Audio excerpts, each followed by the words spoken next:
Em outro vídeo, eu mostrei como colocar uma música de fundo em seu jogo. Agora, vamos adicionar efeitos sonoros. Nesse caso, eu vou tocar um som toda vez que o personagem pular. Se você ainda não adicionou um objeto de áudio em seu projeto, faça isso. Usamos esse objeto de áudio tanto para tocar a música de fundo, quanto para os efeitos sonoros do jogo. Agora, na pasta de sons, adicione os arquivos de efeitos sonoros de seu jogo. No meu caso, vou adicionar o arquivo com um som de pulo.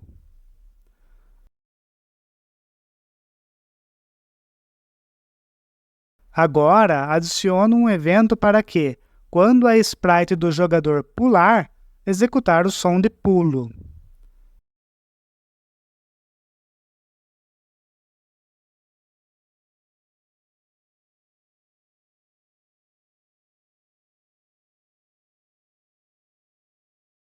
Veja como ficou.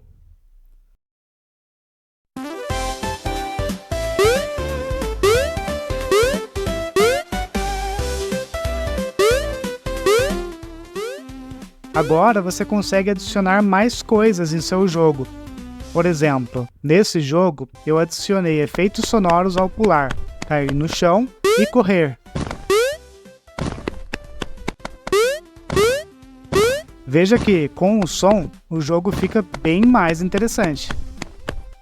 Esse projeto é um pouco mais complicado, eu vou mostrar em mais detalhes em um outro vídeo. Mas, se você quiser adiantar, veja como ficaram os eventos para controlar todos esses efeitos. Abraço e até mais!